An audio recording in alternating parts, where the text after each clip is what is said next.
Good evening, everybody. Currently, everyone's here, but as you've noticed, there's one who isn't. Unfortunately, Cathal is going to be out on another matter for this session, so he will not be joining us. But for the rest of everybody here, it's going to be a wonderful session. We'll be getting everyone in on a relic retrieval, so that way everyone's going to kind of adventure into something a bit newer than what they've done previously. But hopefully everyone's had a good break so far. We're glad to be back. We're glad to be here with the next adventure with season 1. So hope you guys enjoy. We're going to go ahead and get everybody back in. We won't be doing introductions today. Hopefully you've all kind of memorized who everyone is. If not, we can try to make it a little easier later. But hopefully you guys all enjoy, and we're going to kick it all in and get ready to go. Hello, everybody. Good evening. Hello. Hey. There we go. Get everyone's hellos back in there. The D&D gods were not happy with everybody, so they didn't let the audio come through. But we're glad to be back in. Everyone hopefully got their letters. Just bear with me here. Everyone's got the letters in. They're all going to be headed back into the Pathfinder Hall on a kind of a special request from one of the venture captains, to whom signed as a Rashmivati Melipdra.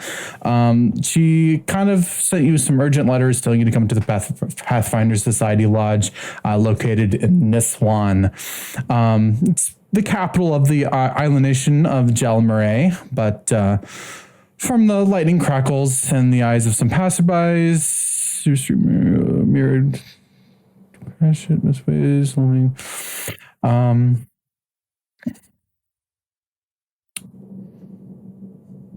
Yeah, we won't go there. That's the little spoiler there. So you're all kind of shipped through. Like I said, we're on break. Bear with me, everybody. But yeah. You all received a letter from Melipdra. She has invited you back to the Pathfinder Lodge on the island of Jalmaray. There's an urgent matter that needs to be attended to. And as you can see, things to be a little bit of a mess. And she's standing right in the front, right by the entrance, to which you can kind of see the heavy brass door that protected the entrance is completely charred and is smoking in a folded heap, as if blown from its hinges by an explosion of some sort. The floor of the large vaulted chamber is covered with debris, not unlike the aftermath of an earthquake. Broken and overturned shelves, daisies, and display cases, as well as scattered sculptures, paintings, and talismans litter the floor. A handful of society scribes carefully clean up the mess, sorting through relics while recording observations on scrolls of parchment amid them. Venture Captain Rashmivati Melipdra, a husky, middle-aged Voldrani woman with broad shoulders, kneels down to pick up the shards of a shattered glass obelisk. You guys may look around, or if you want to seek out Rashmivati first, you can do so. If not,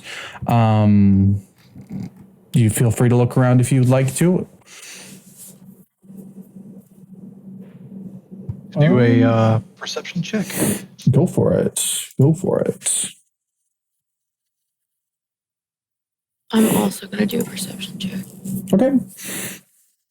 So just as general observations, as everybody kind of looks around, you notice that it looks like the whole area has been kind of ransacked and looted through, as if somebody had broken in searching for specific artifacts to their liking or to their specific ideology is the best way I can put it there. But as you kind of look through Rashmivati. I'm just going to call her Melipdra from now on. It's a little easier to pronounce. But she notices that you all walking in, kind of taking a look around, and she kind of waves you all over into the middle of the room. Well, good to see everybody. But as you can see, somebody did a number on our artifact vault, unfortunately. We've been storing several historical art relics here owned by the Monastery of Unblinking Flame as part of a standing agreement that I negotiated. In exchange for curating these treasures, the monastery gave the society access to its archives, trainers, and other resources. Unfortunately, someone burglarized our facility, though we didn't have any idea it happened until 2 days ago. We suspect the break-in occurred a few weeks ago while I was away. Several important artifacts are missing, including an ancient statue known as One Who Waits, which I happen to know is treasured deeply by several masters of the monastery. You'll know the statue when you see it. You'll know the statue when you see it, a heavy basalt sculpture of a monk meditating while sitting atop a bed of flaming coals. I need you to track it down. If you don't, I fear our arrangement may go up in smoke. She also adds that the society recently received a written message from the captain of a ship called the Obsidian Owl, claiming a Vildrani woman exchanged a few historical artifacts in exchange for passage to Vidisha, an island just to the northwest of Nishan. She has already secured a passage for everybody to make way to the Obsidian Owl, to which will be chartered out to the location. And it is currently ready to go whenever everybody is ready. Feel free to ask any questions you guys have to Melipdra here if you need to get any more information. Cover's going to go ahead and ask a question. Okay. Do any of the items have any enchantments or any curses on them by any chance? She brings her hand up to her chin and thinks for a moment. As far as I'm aware, no. But the one that we seek most of, the One Who Waits, it's a bit heavy. That's really about all I know. Everything else is just little trinkets that have some sort of historical significance and are treasured amongst the people here.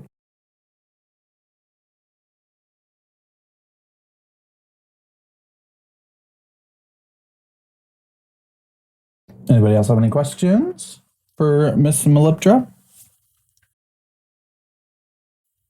I don't. No questions. Okay.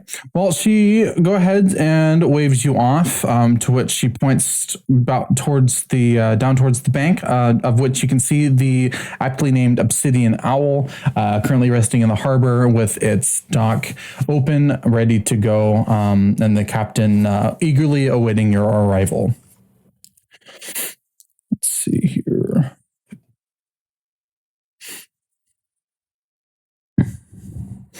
As you all go down towards the dock and begin to board the Obsidian Owl, the captain, of whom introduces themselves as Zazander Scarscale, which, as you can see from his appearance, is a male lizard folk. He welcomes you aboard, mentioning how impressive it is to see Pathfinders traveling near Jalmaray, as it's not a very common sight. Let's see here. Make sure I don't say anything. Name was given to him by. He also wanted to mention that you could tell by your faces that that name isn't really a common one amongst lizard folk, but he assures you that the name was given to him by an Uruxi warband. But moments later, a white-furred ferret scampers across about his shoulders that answers the name Parrot.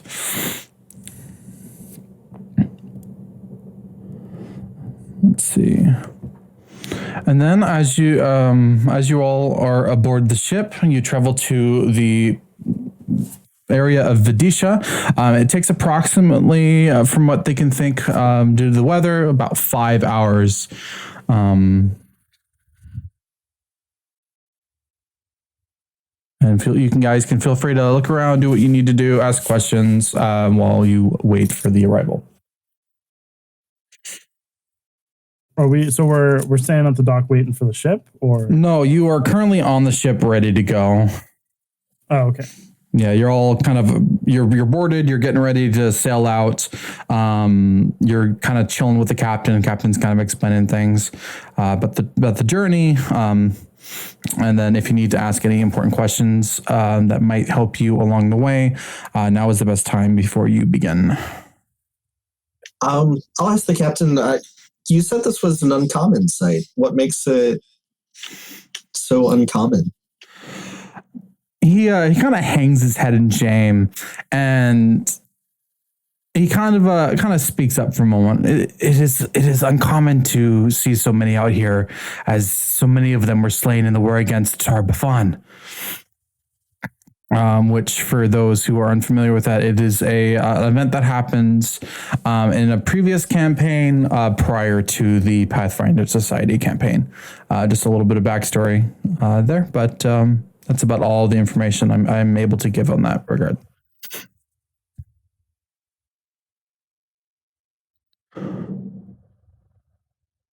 I'm going to go ahead and do another perception check while we're on the ship. Okay, go for it.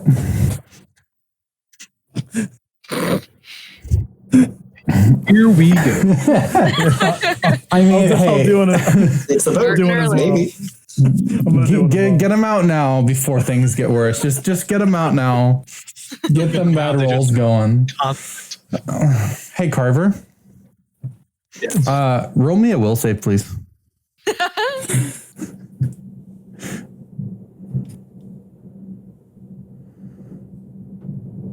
All right, sir. So as you're kind of peering over the edge of the dock, you kind of climb down to the ramp that goes from the dock up to the deck of the boat. You peer a little bit too far, and unfortunately, you peer a little bit too hard, and you go stumbling overboard into the salty water below. And unfortunately, you're now completely soaked full of seawater, and Favorites. you're pretty you're not happy about being completely soaked in seawater at the moment. At least it's not a sea serpent this time. Yeah. I'm going to go ahead and try to climb back up on the boat. All right, go for do a strength check. Pull yourself out of the sea. I'm told to help get on with Your hands are a little covered in algae. The deck's a little slippery because it's kind of wet. You're not doing too good, but thankfully a couple of the crewmen see you struggling. They kind of chuckle amongst themselves, toss you a rope, and pull you back out onto the deck. And you can hear the captain's ferret, aptly named Parrot, chittering amongst himself on the captain's shoulders as he's enjoying the sight of your embarrassing moment, I shall say. That covers my butter underneath his breast. I'm going to fry you up. Can I do a survival check to see what the weather's like? Yeah, go for it.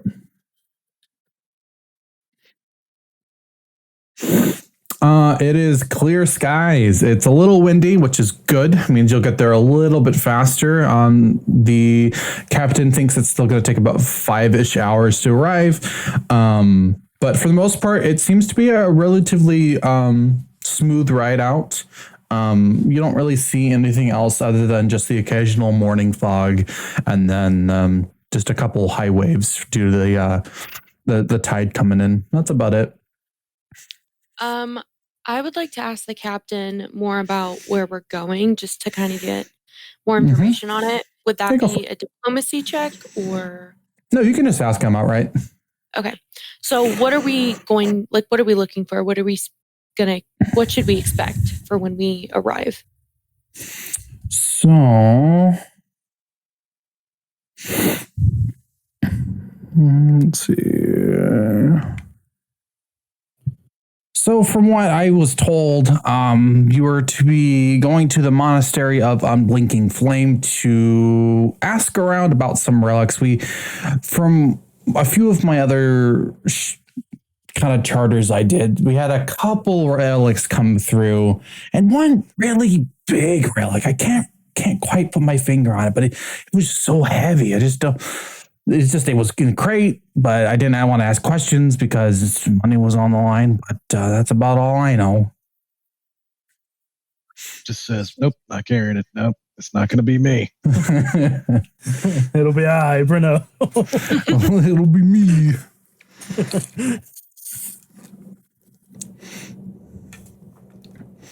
All right. Let's see here. And then just a little bit of information that I kind of glazed over in regards to Captain Zander Scarscale. His name is a bit, it's not a description of himself. As you can see, he's not covered in any scars whatsoever. But yeah, that's about it. All right. He also kind of mentions that the person who was loading up all the relics was let's see, was a woman who insisted that the crew of his ship called her Master Zanvara at all times, no exceptions. Master Zanvara? Master Zanvara. She will not hear anything else otherwise. I mean, go off, Queen. She's getting the respect she deserves. It seemed like was she armed with a staff or swords? What was her description? As you kind of ask more about the woman, one of the more veteran sailors that was on the last charter with her, he recognized her as a combatant in the most recent challenge of the sky and heaven who fought on behalf of the monastery of Unblinking Flame. He believes that the woman was quickly defeated in the first round by a disciple of the monastery of Unbreaking Waves. An embarrassing situation, given the school was rediscovered more recently.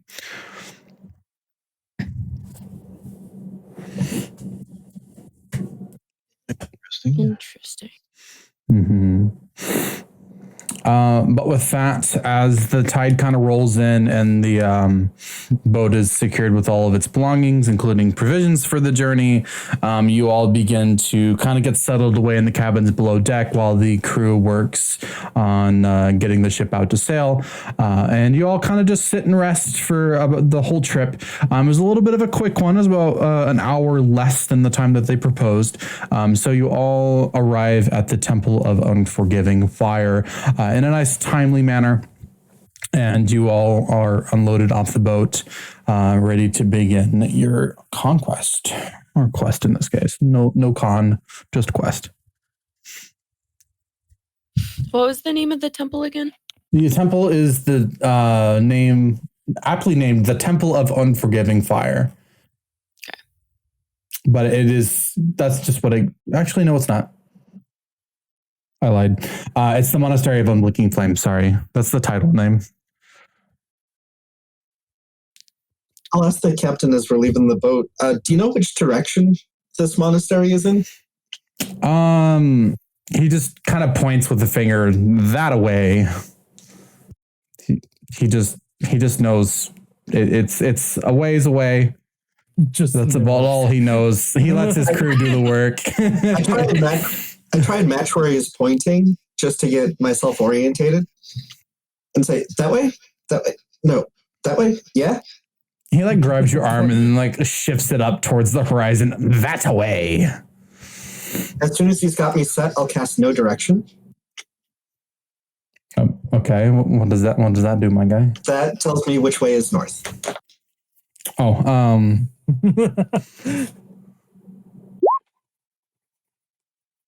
oh boy. Give me a moment. Give me a moment. It's let's see here. That was smooth.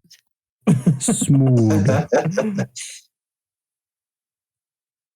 Basically, I'm just trying to orientate myself so that I know exactly which direction I'm pointing, to get a general direction of which way we're supposed to go.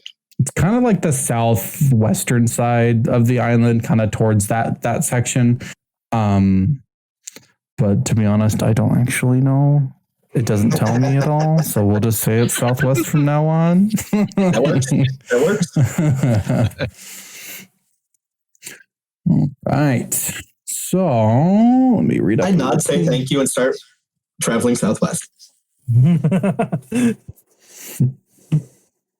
I run to catch up behind him, grabbing all my belongings that I just carelessly spread out, and I'm grabbing it and running after him because I don't want to be left behind. Carver starts to walk after, kind of shakes his head a little bit. That's a strange thing. Out loud. No direction. Keeps on walking. No direction. Nature tech, tell me anything about the area? Say it again. Sorry. What was that? Would that tell anything about the area? Sure.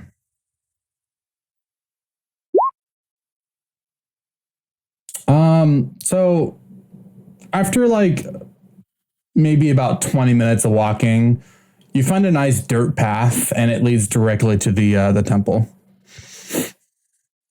It's a big sign that just says temple. There's a big neon sign that says temple. As we're going along, I'm getting on top of every rock I can find, just climbing on the rocks along the path, still following the path, just kind of not really on it.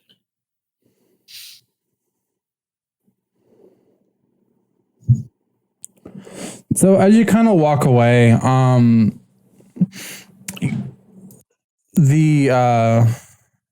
a little bit of backstory about the area. So when the focus of power in Jalmari kind of shifted to Niswan instead, Vidisha lost its foothold as a wealthy trade center and quickly diminished into a nearly abandoned ghost city, mostly inhabited by bandits, exiles, and monstrous creatures. The abandoned dojo, which is the one you'll be heading to here shortly, Malika selected. You'll figure out who Malika is in a minute. But yeah, there's an abandoned dojo and a kind of a almost abandoned ghost town, but it's kind of just riddled with bandits. But as you kind of crawl up the path, you get up to the door. It has a stone entryway, and the doors are completely open, and it lead to the north, south, west, right side. All right. You kind of enter the temple, and from there, huzzah! You're inside. So as you enter the temple, there are 4 different directions you can see from here. There's a brass double door on the east, as you note. And from what you can make out, it is currently closed and possibly locked as well.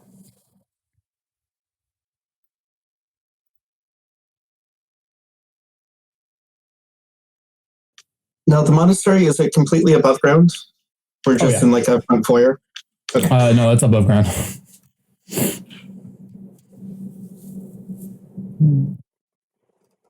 Let's start searching the room, see what I can find. Okay, go for it. Roll some percepties for me.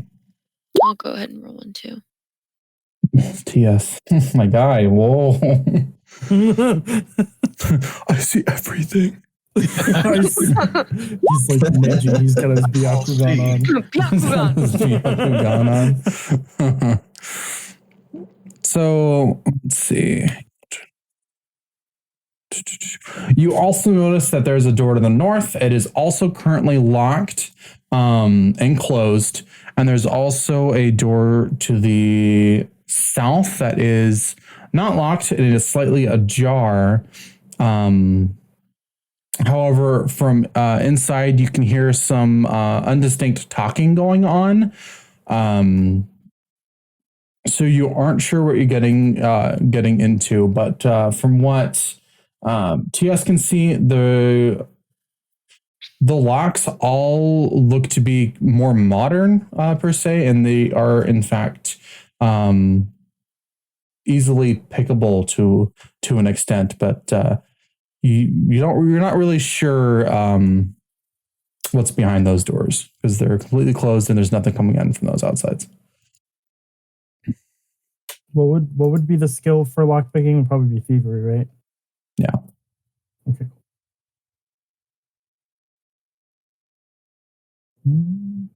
What do y'all want to do? So there's some voices coming from the south door. There is some voices coming from the south. It sounds like some monks kind of chanting some stuff as they go about their training.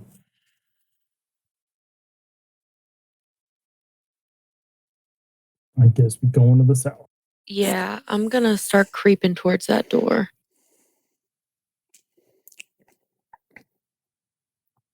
Can everybody make me a stealth check real quick? Oh God.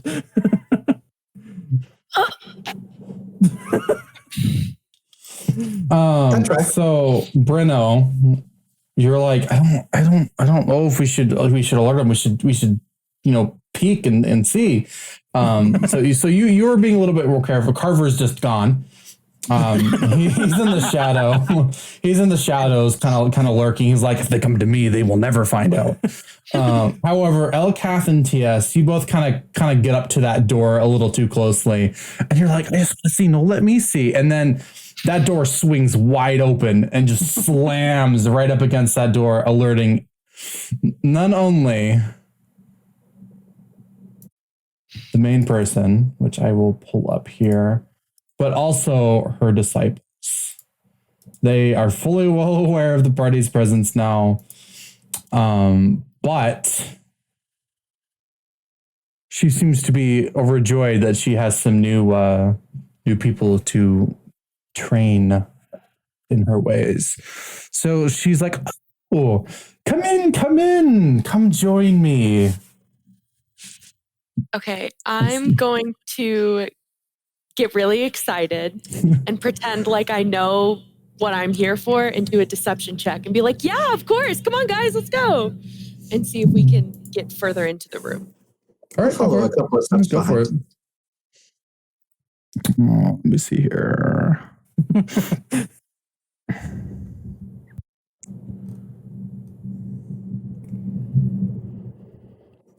It's like, oh, come in. I have a special activity for you. And she kind of beckons you forward. We're currently going under our training regime.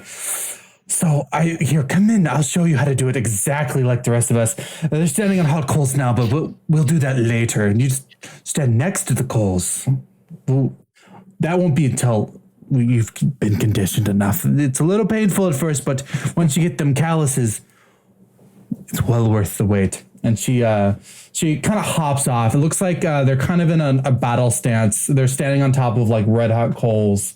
And you can see that her two disciples are wincing in pain just a little bit, but they've been used to it quite a bit longer than most people. But she's completely unfazed. She's in that battle stance, but she kind of hops down from the pile and begins walking toward the party, trying to draw you guys in further.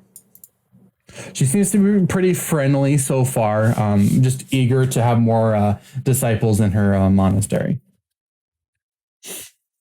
Darkness cover starts to pull out a blow dart just in case. So, question: Does she only see Elikath and Tiasdala, or does she see all of us now? No, she sees all of you. Okay. Yeah, so with the door slamming open, it kind of echoed, and then she's fully well aware that there's a whole party here. How far do you go in, Elkath? Carver, you will have a little bit of a bonus for being somewhat stealthy. She doesn't notice that you have a blow dart out.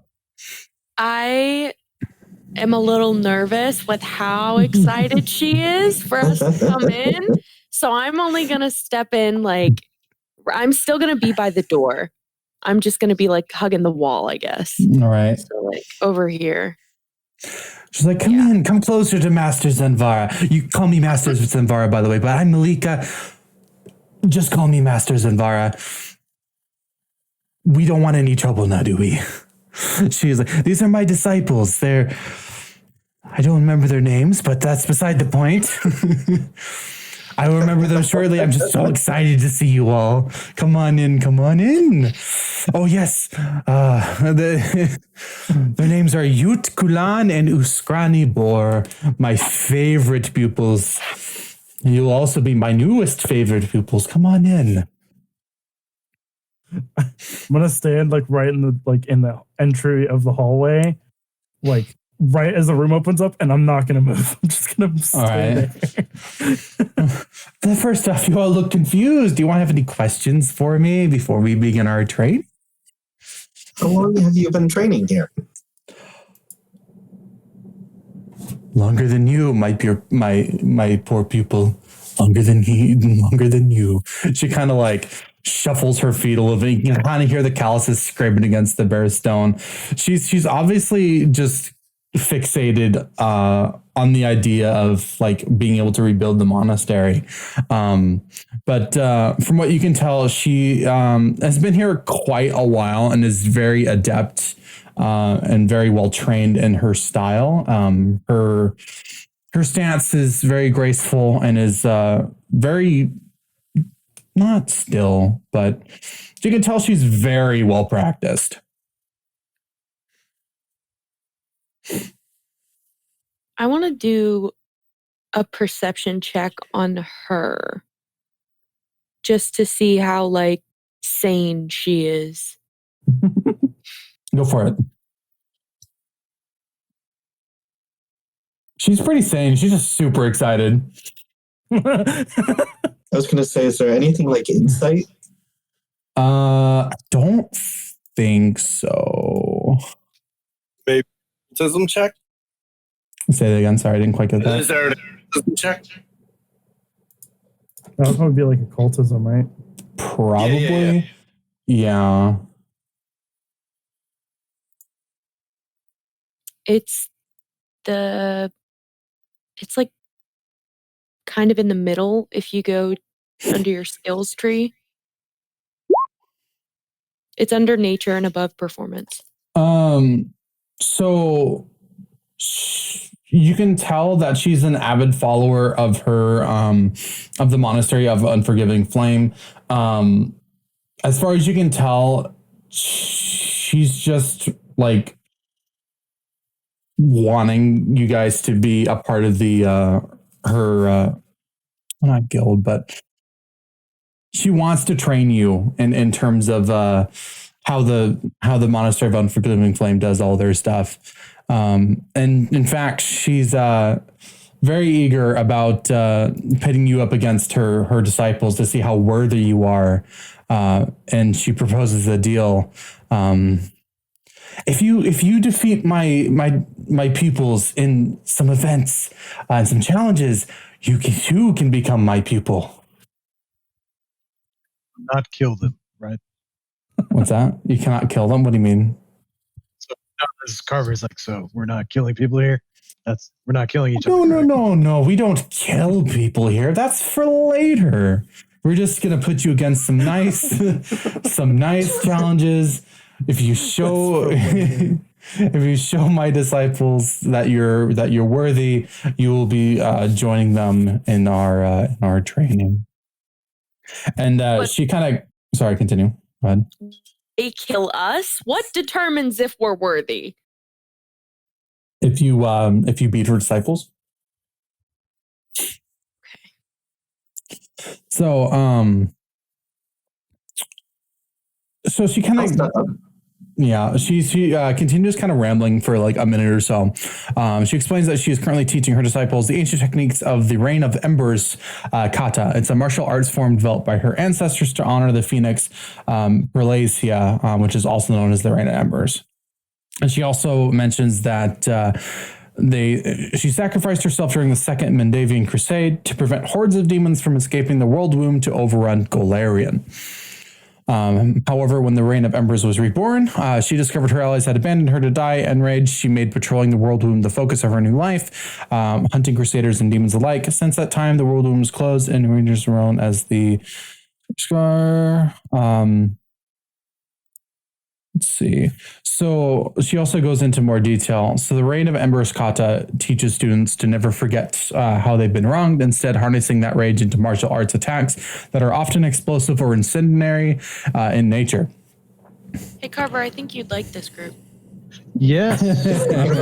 Proud to say that. Say explosions and fire. I am visibly bored by all of this. I stopped listening halfway through her description. Tiaz and I are playing rock, paper, scissors in the back. So, Voltor, since you rolled a 20 in occultism, you also know that Paralysia was actually corrupted by evil energy pouring from the world wound rather than betrayed by her allies, which was an opinion shared by Malika's former instructors at the Monastery of Unblinking Flame. But yeah, you do know that that knowledge there was kind of a lie.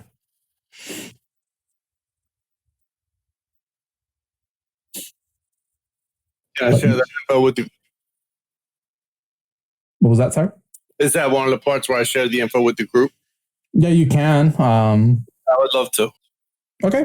So Voltor kind of speaks up and he's like, but wasn't Paralysia actually corrupted by evil energy pouring from the world womb instead of being betrayed by her allies? And Master Zinvara, not Malika, we have to. She's going to insist. If not, she's going to give you the bonk. But she kind of waves. That's just lies. That didn't actually happen. That's just nonsense. It was actually just what I said was the truth there.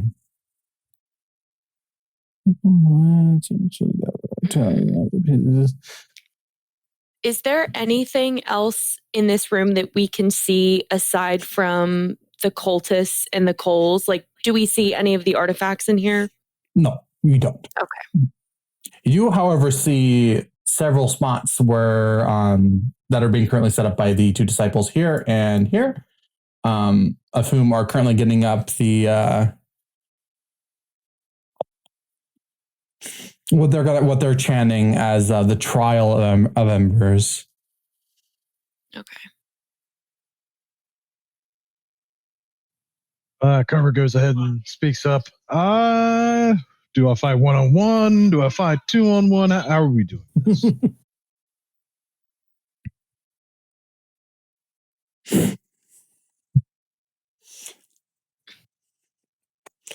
Oh no! From what? It seems like 2-on-2 would be a fair fight. Is it our form against your form? No. Oh, is you talking to the obviously completely sane Master Zenvara? Oh, yeah. I'm kind of shaking myself out, limbering up, jumping up and down a little bit, and I cast Wild Morph. And use, I believe I've got animal form to give myself claws.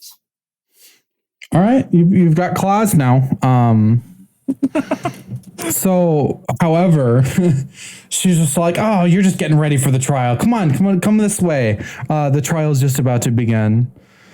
And she's gonna kind of insist that you come do this trial to prove your worth. I look over at Carver. So we doing this? Yes. Elikath peels herself off the wall and kind of joins the rest of them. Peel yourself off the wall. Peel myself off the wall. I just kind of step forward. I'm like, guess we're doing this. She kind of like does the whole thing where if somebody gets like extremely excited, you kind of do that like hoppy like clap thing. she does that. She does that, and it's like, oh, wonderful. And then she like kind of just rushes to the next area. Let's see here. Give me just a moment. So she's going to start breaking down the rules of the trial. She explains that there's going to be a series of 3 martial arts challenges, to which you guys can attempt in any order you so please. However, only 2 of you may participate in each challenge. However, I will allow 1 person to participate in the third and final challenge since we are a uneven party. All right. So basically, we all need to find our buddies so we can do this. I step over to Breno and kind of establish that I would like to work with him for our challenge or for one of the challenges. So what are the 3 challenges? So the 3 challenges she says is the first one's going to be Cinder Palm Strike, which she explains as the ability to catch a cinder wisp in the palm of your hand at just the right moment to be able to pull out its heart spark. So timing, whoever's fast should go on that one. What's the second one? Let's see here.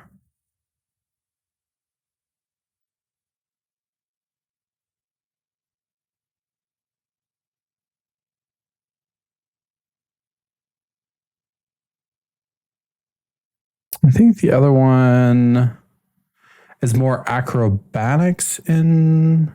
Yeah, so it's going to be like athletics and performance. So you're going to need to be very nimble as you have to kind of swing around some stuff. Okay, I think I'm pretty flexible. What's the third one? The third and last challenge is none only than what they're calling the Soaring Ashes, which is basically performing feats of athleticism while also dealing with elemental dangers. And for what you can make out, it's going to be in a lovely pillared area. So that might be A3. Like that room. Yeah, that one up there. Just ignore the A3s and A4s, but yeah. From the description, you can hear that you're going to be leaping from pillar to pillar to prove your athleticism and also being able to get around without actually like slipping or falling anywhere, etc.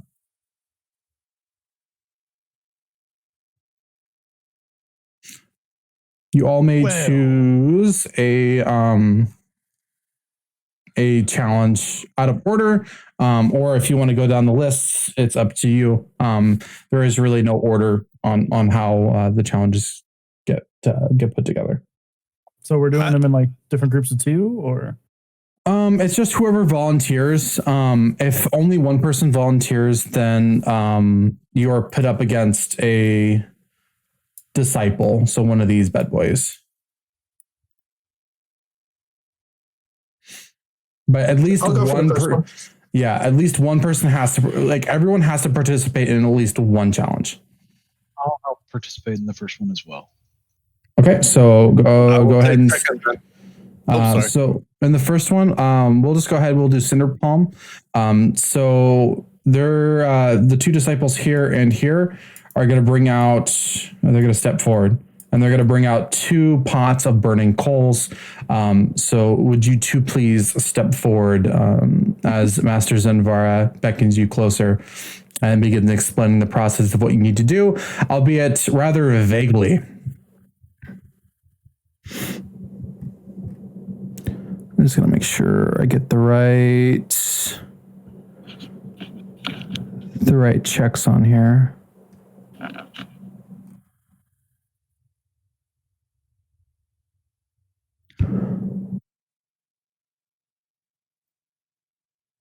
Let's see, one moment.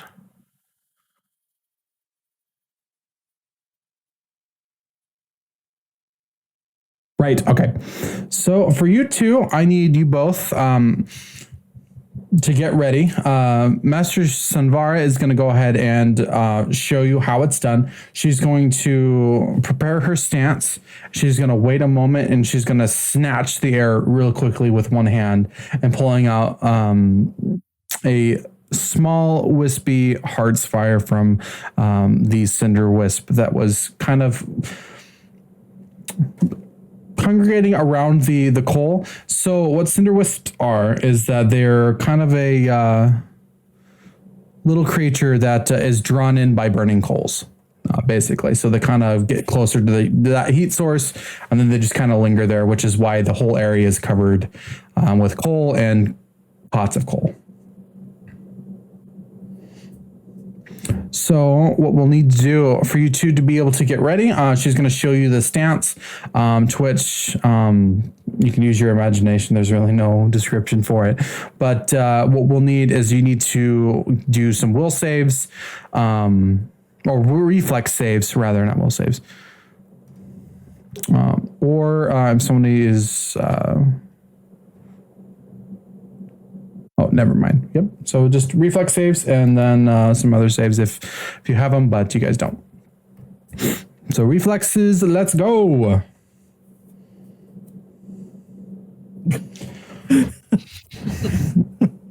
TS, you're grabbing air, my guy. you just keep trying. You're just like, I can't get one. I can't do it. It's just too quick. And then Carver over here is like, I don't know what you're talking about. I caught 3. And he's sitting there and he's holding his hands out. He's got a heart spark in his hands, to which Master Zanvar is overjoyed with your performance. And she kind of pushes TS around back. She's just go. You're not, just get out of my sight. Just get out of my sight. You there. Good job. You did really good. I'm very impressed. You did very well. Stand over there. You're going on to the next challenge. And she kind of waves Carver over to this way. To which she's like, good job, everybody. Now on to the next test. You proved very well. But first, my disciples, show them how it's done. I'm going to pull them up real quick. Let's see how well they do. See what's reflex.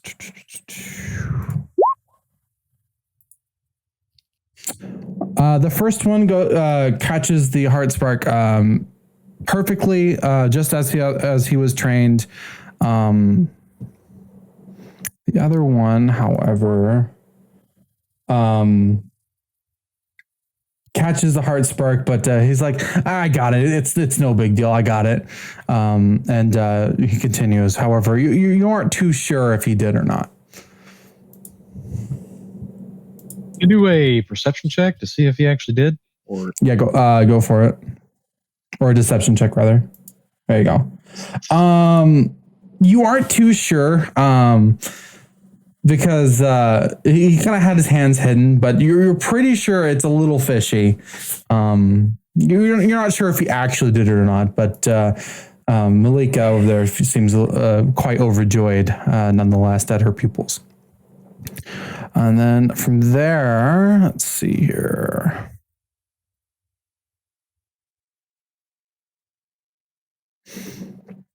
All right. So she claps her hands together and kind of gets everyone's attention.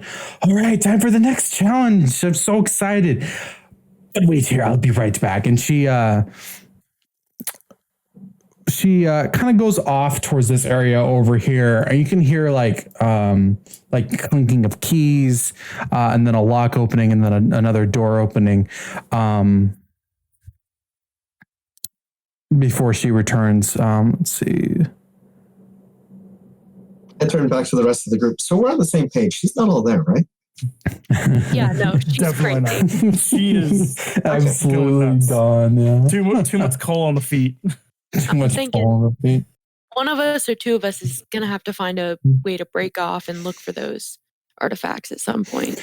Yeah, she comes back and she has what appears to be an iron talon grip, which is from what you guys can tell, is used to maintain terrifying grips and handholds during like martial throws and grapple maneuvers. And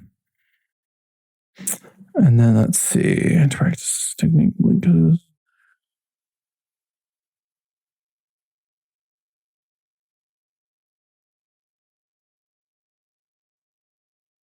Okay, and then as she kind of comes through, you can see that she's carrying a very familiar statue to which matches a specific description. It is a monk resting on kind of a platform, and you immediately recognize it as the artifact One Who Waits, and she places it down in the area over here, to which she handles everyone an iron talon grip. And then she begins to explain the current challenges. So what she explains is that her ancestors swung the One Who Waits to one side, tilting the bottom upwards to slam it against the vertical face of a hanging gong as hard as they could. To which she demonstrates it, doing it perfectly. So we will need 2 more volunteers. I will step up. Before this happens, we get to keep these talents, right? No. You may not keep these talents. Why can't we keep the talent? Because they're not yours, sillies. If I win, and can I keep the talent then? No. What if we become subjects of your church thing? Then can we get the talent? What's the deal, Master Sahara? Just tell me how it is. Can I get the talents or not? Alakath is just completely over this. When you called her master, you can see that she got super excited. Oh, just for you, I'll give you 2. I'll get you one, Carver. Don't worry about it. I got an in with a crazy lady. But she's super happy. Elakath, you get a +2 circumstance bonus on whenever you participate. Cool. So from there, we'll need is whoever the 2 that volunteered. We will need some athletics checks. So go ahead and roll, please. I'm gonna get my talons revoked. I guess I'll join in on this as well, unless someone else. Remember, everyone's got to participate. I think I'm gonna be better on the third one. I think. Actually, no. I'll step up on this one. We'll do this one. Elkath, she's not mad. She's just disappointed.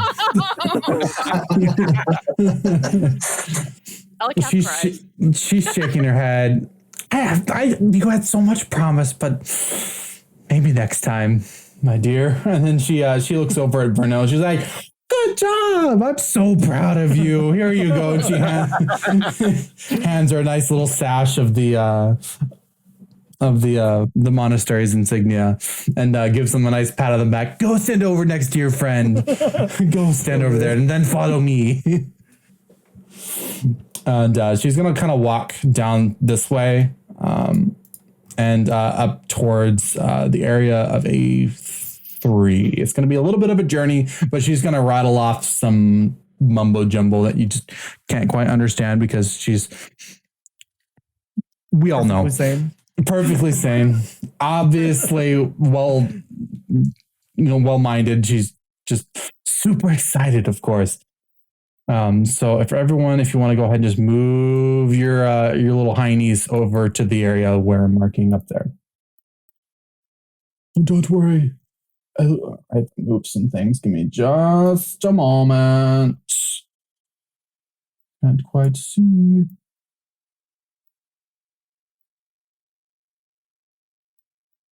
There we go. You can see now. So from there, we're gonna pull our friends. Our friends up here. Galvanisti, I'm gonna move you. Oh, okay. There you go. So everyone's all the way over there. So what you can see from this is that there's little pillars here and here, and then just kind of down the way that looks like you have to hop to. There's not a whole lot of room on top of these pillars. It looks like you can maybe get 2 people on there if you're careful. But for the most part, it's probably safer with 1. But if you have to get 2, you could. Okay, I'll go for it. What's the goal here?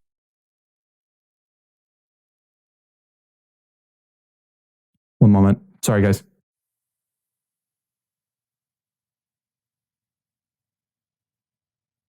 Anyway, sorry. Okay. I'm letting people know to quiet down because they're screaming outside. So from there, the point of this is that you need to jump towards each pillar while not falling in the water. Each pillar kind of has a specific thing you have to be mindful of. You also have to be holding a small stone bowl in both hands, which is filling with a glowing incendiary fluid, which resembles some diluted alchemist's fire. It starts to step away and goes over here. I got it. It's me left, right? Yeah, I think it's just you.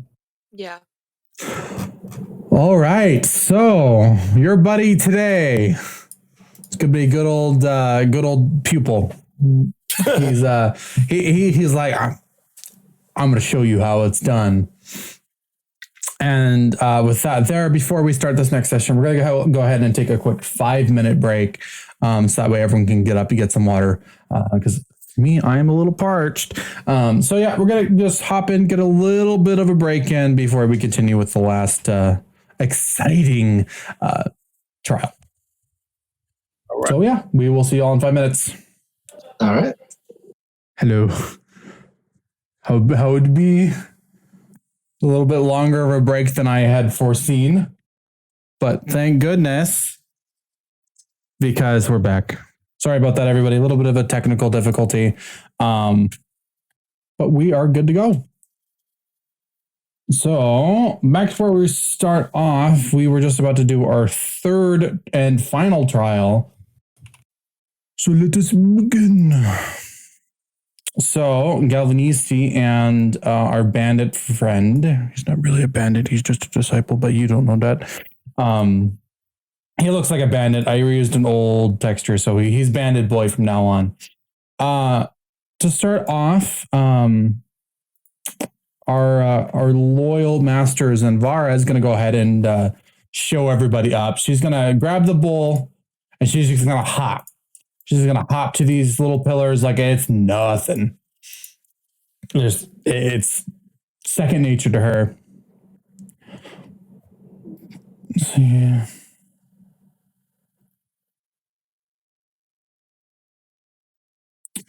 Let me see. Yeah, you just got to make sure that you are hopping the pillars. For me, it looks like hopping to the pillars is relatively easy in regards to the task. But as you can see, it's going to be very hard to make sure all that liquid stays in that bowl as it looks quite scorching. So from there, she kind of hops all the way across and then hops back. The bowl is still completely full. She didn't spill a drop. She hands the bowl she was holding to Galvanisti as the other disciple gets a bowl himself, fills it up full of that hot liquid, and you are ready to go. Okay. Let's see here. And then just so you know, every time you make a jump, you are to make a check to make sure to see if you can keep all that liquid in the bowl. If not, you might be going home with bandages around your arms. Okay, and what check is it? Let's see here. It's going to be either a performance check or a crafting check. Okay. So I'll jump the first one now. Okay, go ahead and make the hop. And then go ahead and roll your check. Give me just a moment to pull out my character sheet real quick. What did you roll? You rolled an 18. The bowl sloshes a little bit. However, none of it spills out and you are good to go. What's going on? Okay, I also had a modifier of 5 on that, so it was 23 overall. Yeah, so it sloshes a little bit, but that's about it. Okay. Give me just a minute. I'm just going to refresh. Go. That's not what I wanted. Ooh, memento. I don't know why it pulled me from there is no one. We're just gonna hop out. It launched a different campaign, so we're gonna hop back in our campaign, get things going.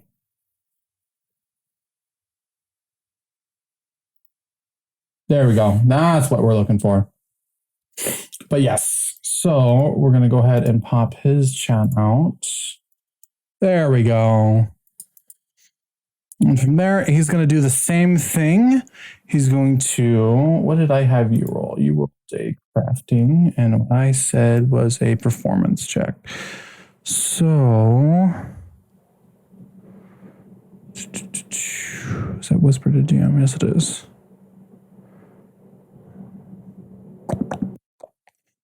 Doesn't seem to have the abilities, so we're just going to do a standard D20.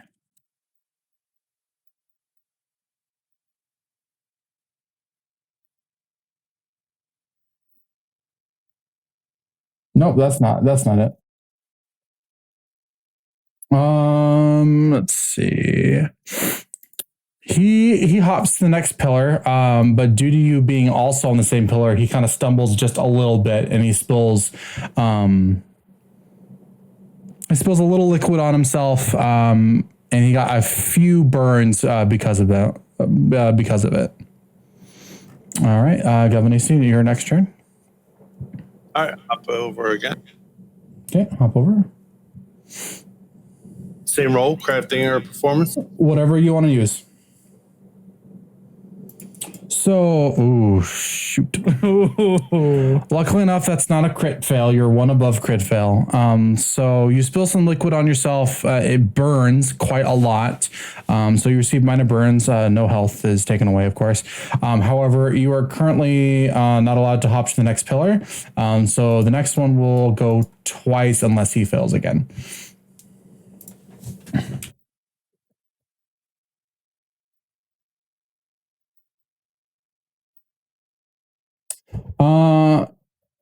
He before he even attempts to hop, he spills some more and he's stuck on that pillar again.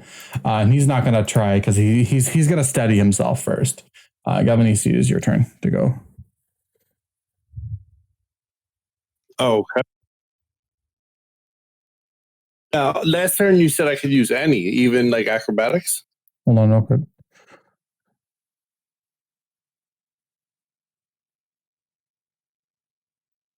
Hold on, hop to that first pillar real quick. Hop one pillar back. Sorry. We're running it wrong. Oh, there we go. Go ahead and make your check first. So you said last turn can be any check. Does that include acrobatics? It has to be performance or crafting. Okay, you meant any of those. Yeah, because hopping to the pillars are super easy. It's just making sure you don't spill the bowl. And then with crafting, you have the knowledge of knowing how to handle hot liquids is the reason for using the crafting roll for that. And then performance is just making sure you can keep it still while you do other things. Unfortunately, you spill again, and you were stuck in the same spot. So next one. Oh boy. So this guy back here, you hear him swearing, and you hear a loud screech from him as he pours a considerable amount all over himself. He's severely burned, and he is now clumsy for an hour. So he's going to take a minus to his checks. Hey. It's now your turn. So jump or check first again? Check first again. Sorry, I did it wrong previously. Modifier of 4. I got 3 straight bad rolls. So you severely burn yourself and you are also clumsy for an hour.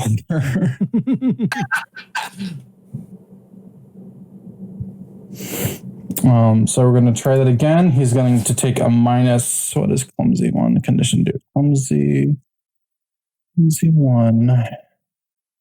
See what the clumsy condition does. And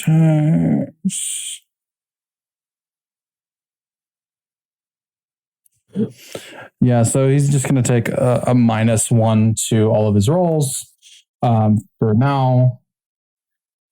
He's going to spill again. He's not going to move. So you guys are spilling a considerable amount.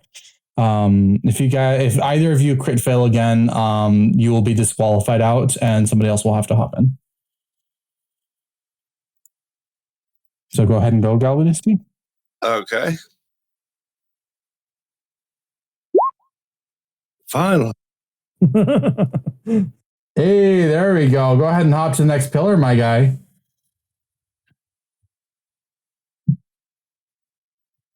Alrighty. Let us do roll numero, whatever number it is now. He unfortunately spills a little bit more, but still is in the same spot.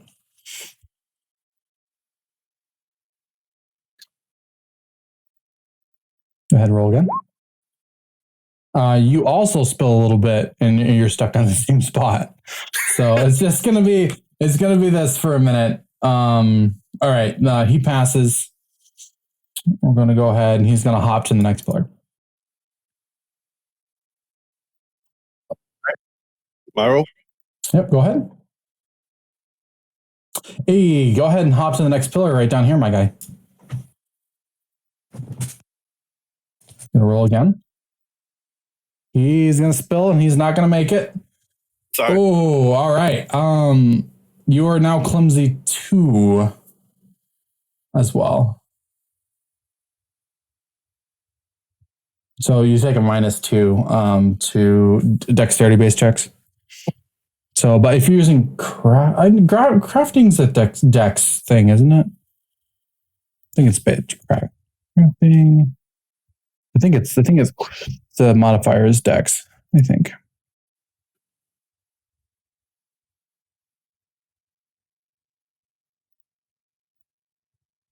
Give me un momento.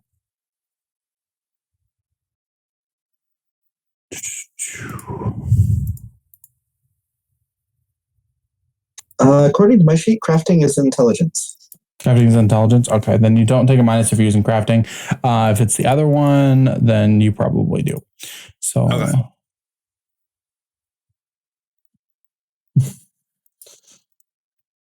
You're still clumsy 2, though.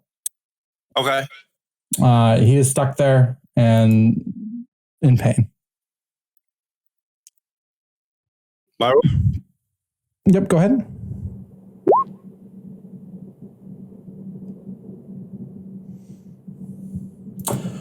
Ooh, there we go. That's good. You go ahead and hop to the end there, my guy.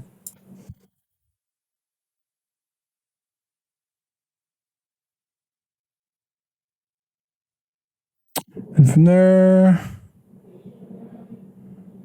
let's see here. And then from there, typically you would have you go back. But we're not doing that. So she's gonna Malika over there is gonna start clapping. She's gonna say, good job, you did it. I'm proud of you. However, she's gonna scold her people for being so clumsy. And she's going to hop over this way and she's gonna flip the bull on him. And he's gonna fall into the water, completely covered in the incendiary liquid. Oh yeah, she is not happy with him for failing. Dang. He's fine. He's fine. He learned his lesson, but He's a little burned, and she's a little scolded. A little. A little scolded. Galvan Steve, from here you can see that there's currently a door there, with a lock. You can peer into it if you would like, or do whatever you want with it. But you do notice that there is a little door there. Thievery check, pick lock. Yeah, go for it. So that lock just falls off. It's like it wasn't even locked to begin with. So you as you notice in here, sitting on this pedestal right here is none other than the one who waits, which is the relic that you all saw earlier. It is now back into its room. However, it is now unguarded. Malika is currently occupied. Okay. I'm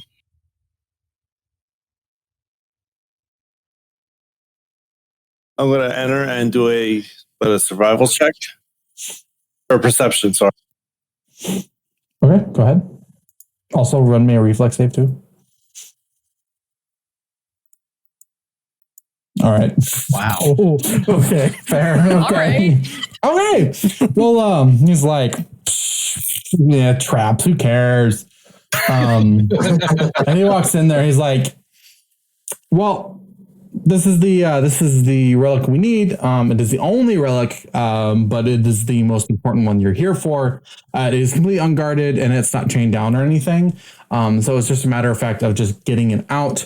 From the descriptions, you thought it was going to be a bit bigger, but it looks like you can easily move it with some amount of strength. Okay. So pick it up here. With Strength or strength and stealth. okay.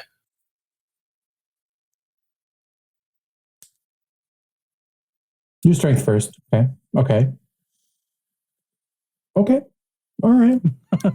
So you pick it up with a bit of ease. It's fairly heavy. You kind of have to wrap your arms around it. But you're heaving it. But as far as you can tell, you're not as quiet as you thought you were going to be. So you're kind of grunting, trying to haul this thing to the end of the room here. You can kind of see Malika through this door, and she's like, "Oh, what's that noise? What's going on?" But she's not alerted yet. But what else are you going to do? What are you going to do now that you have this kind of this large item? Well, I want to get it back to my group. Okay. I will know. Sorry. I will know that that relic will not fit through this door. Okay. It's a little too wide. Like me. Damn. I guess I'll walk down to the bottom door. The bigger one? What's up? Is that too far to move or? Just your standard move speed, but also do a stealth check again for me. Okay. All right. So, as you're kind of lugging this thing around, you're kind of waddling your way down towards the door. However, it slips out of your hands and it comes crashing down to the floor, and it just makes the whole area shake as it falls down. This in turn alerts Malika, of whom is going to rush down towards, and she sees you and she's like, "Hey, put that down or else face my judgment." And she's gonna start preparing her battle stance, to which you can kind of see she has some flames starting to go up in her hands here. Did we hear any of this in the hallway while this was going on? You just saw her dart as fast as she can towards something else, but you definitely heard a loud thud just now. How deep is the water? It's fairly deep. And How- I see let's see if I can point it out. Can I see the door that's down below us? Which one? Ping it. This one. Go ahead and make a Yeah, perception sure. check to see if you can see down the corridor. I have to fix the map here in a minute. Oh, all right. All right. Cool. No, yeah, you're like, hey, and he just starts reading off what kind of a lock that is. He knows exactly what he's talking about. It's like, there's a door down there. Let's open it. Let's see what that noise was. Because Yeah, as soon as I see her take off, I pat Carver on the shoulder and start running towards the door. okay. Try to kind of see the other side here. Okay, go for it. All right, looks like challenges are over. I'm gonna go. I watch both of them kind of dart off. So I'm like, I'm gonna go with them. Yeah, I'm gonna scramble over there too. Carver's gonna bring out a small bag, and it's got a little bit of a weird liquid in it. It's black, and he puts it on one of his darts.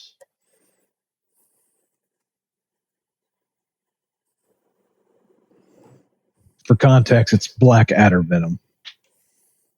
Oh boy. All right. Sounds good. I need everyone to start doing an initiatives for me, please.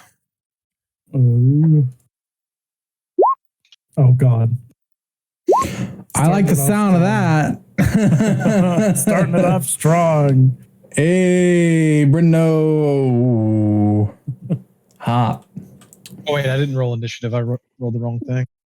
Okay, I was gonna say, I'm like hop. Hop, hop, hop, hop. There we go. That's most.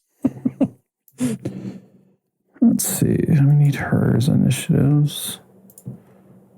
So we need to do.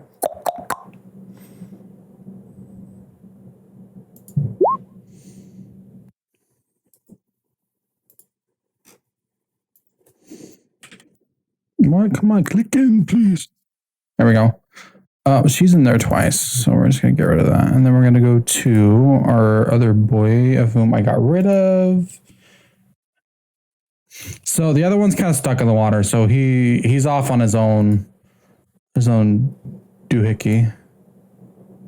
There we go. I don't know why that's not working. There it goes. So he's gonna go ahead and he's gonna roll his initiative.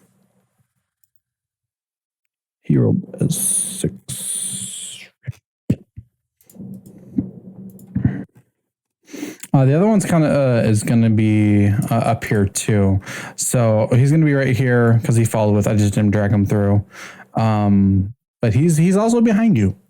So yeah, there's that. Let's go ahead and fix descending order. Carver, it is your turn. Go ahead and do your moves, my guy. Right. I'm going to go ahead and start moving this way. And Okay. Can I go into stealth? What's up? I'd like to try to go into stealth. You're in a corridor. They can't really see you very well. The door is still locked though, by the way. We'll end it here. Okay. Next. Did I get rid of the turn order? I did. Sorry. That's my B. All right. Gonna haunted shot the mean lady. The mean, definitely sane lady. Yeah, definitely same lady. You're not going to like that, but go ahead. Oh,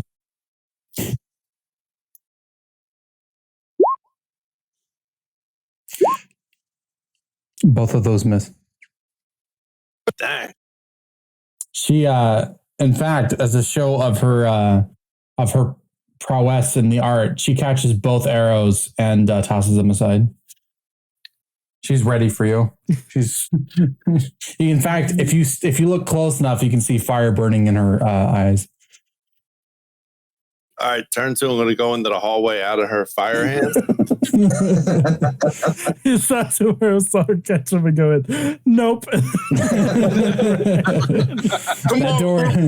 That door is locked, my guy. Can I attempt to lockpick since I'm at it? It's locked from the other side. Oh, okay. I'm sorry.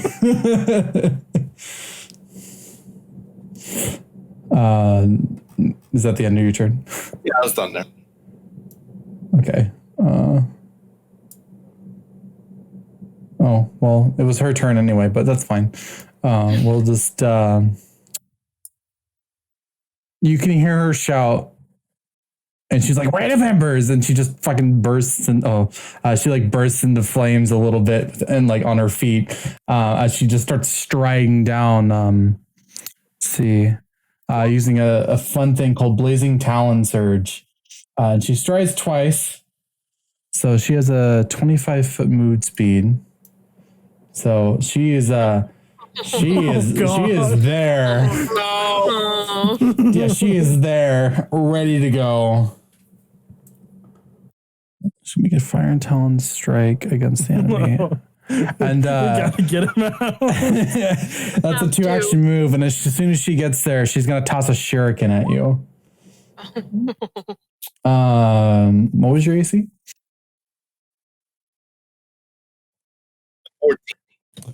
14. That hits. So 4 piercing damage.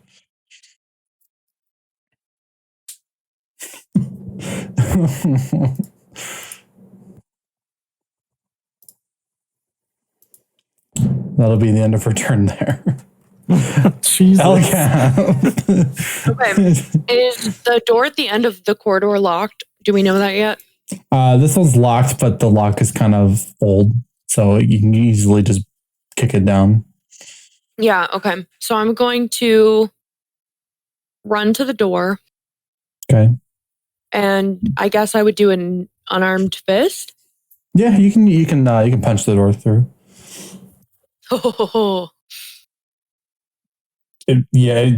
So you aim your fist right above the lock, and the door just flies off the hinges and just hits the floor. In fact, we'll just nice. Here's the door. There you go. The door is just broken on the ground. Did she even punch it, or she just like raised her fist back and it just went? She hit it a little bit too hard because the lock fell off. It wasn't even locked. It just fell over. It's broken now. So I'm going to take the rest of my movement. And I think...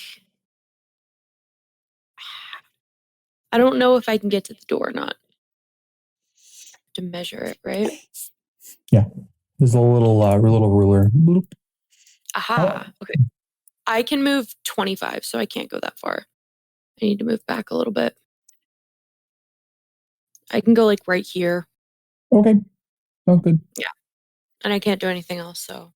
Tias, your turn, my dude. Show him who's boss.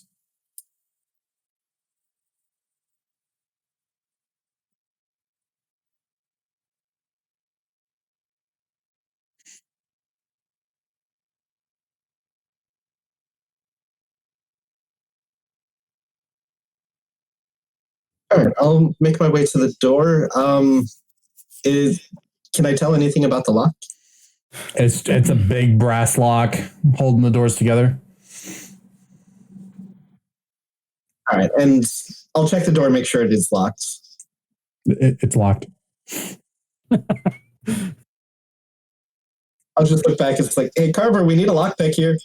And that's my turn. Breno, what are you doing?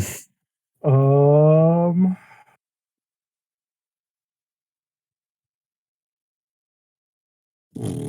on.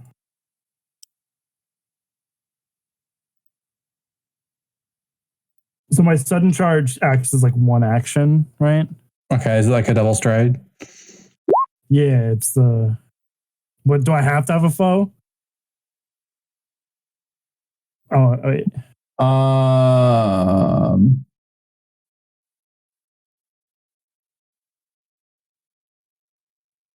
I'll allow it. Go ahead.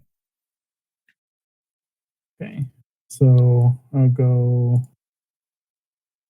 there. And then, You're in the wall. yeah, I'm in the wall. It's like he just busted a hole in the wall. I'll go right there. That X is one move, right? Yeah, that was one move. You can still move once, because it's just kind of a stride, but it kind of does half speed because you're a little tired from the sudden charge, and also breaking the wall, Clipping through the wall like Gary's body. Is this door locked? Like, how do you ping? Sorry. Left click hold. Is that door locked there? Yeah.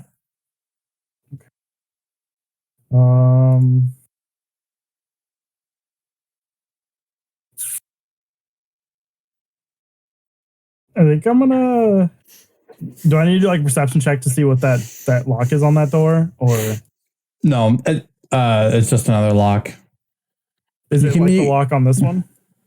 Yeah. Okay.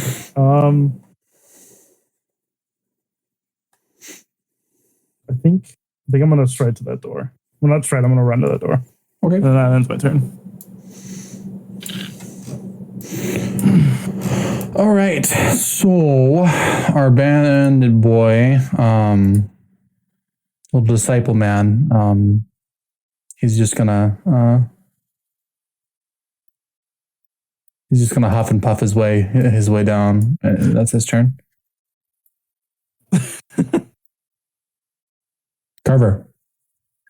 Right. Move to here. Move up to the door. Oh, how convenient, a locked door. Roll thievery, now- please. All right. Oh, how convenient, a low roll. T.S., you want to assist him? Sure. Thievery again? Yeah, go for it. No, that lock is not going anywhere. I can just picture this now. You just see him holding Carver's hand, trying to put it into the lock. All right, so Carver, unfortunately, that's the end of your turn there. Oh God. Malika's eyeballing Galvanisti like he's tonight's dinner. So she's gonna rush up to him and she's grinning. God. She's got the widest smile and she's like, "You're mine," and she's gonna grab her fist, form it into a very tight ball, and she's gonna punch him. What was your AC again? 14.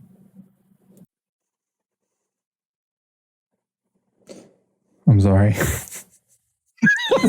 Oh no! So it was wound up so much that you take a whopping 8 amount of damage. Oh my God. Damn. We need to get him out of there fast.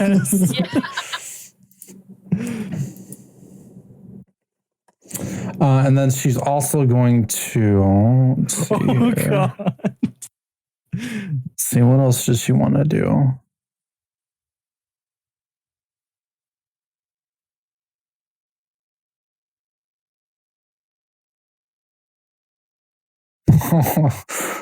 Oh no, I'm not going to do that one.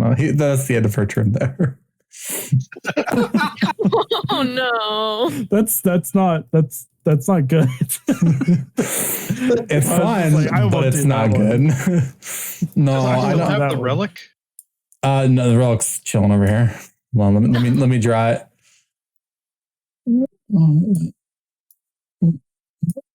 This is just a really aggressive game of He's tag. T-posing. Yeah. There we go. He's T-posing. Got Blair Witch. And What's the name of it again? Like, what's the it's name the of one who walks, I think. Guess he's not doing a lot of walking now. Give me just a moment. The one who waits. The one who waits. He's waiting. Yeah, He's waiting. If he's T-posing, he's definitely waiting. He's flexing. Planking, but make it mid-century. Make that a little bit longer so I don't have to. Galvanisti, it's your turn. You're getting your butt handed to you. Yeah, I'm going to stealth check here. Right in front of Well, I in front of Malika? a 7 modifier. I'm hoping I can get away from her. Oh, okay. All right. I will, Jed. Or should I move first? Group advice. I would move Okay. Yeah. far away. He's very strong and very crazy. If you can just 25 get your people. distance. Roll a reflex check for me, please. Okay. Okay, you're fine.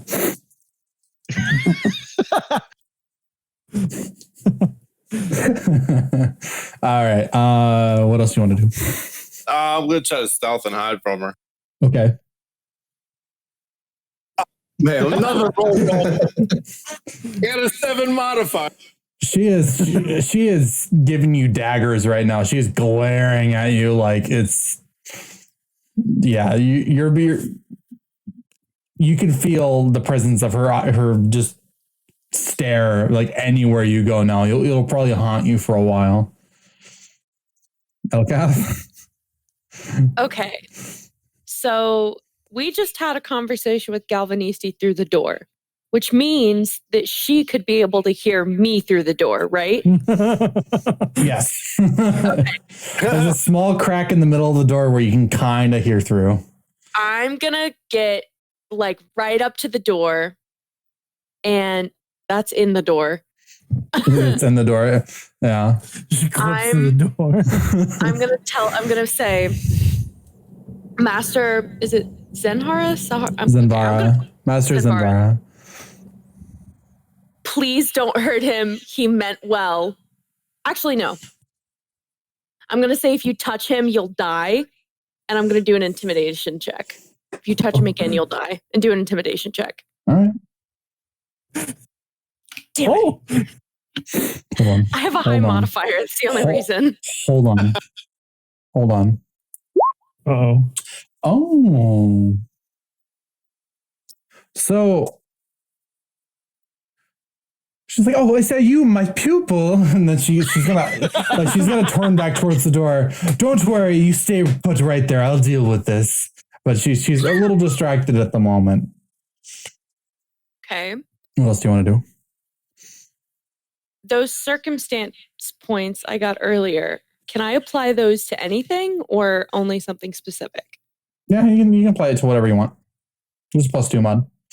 Okay. I'm going to do thievery, try to get the door open, and I'll Okay. use my 2 circumstance points on top of that. Okay. Nope. so you go. Okay, so this doesn't help you at all. So that would be a 6. Wait, did you apply it or did you? I don't want to use the points.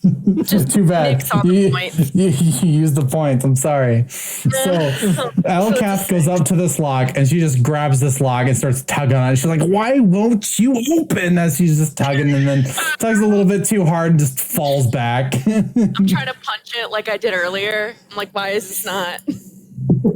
It's just not buzzing. You're not strong enough.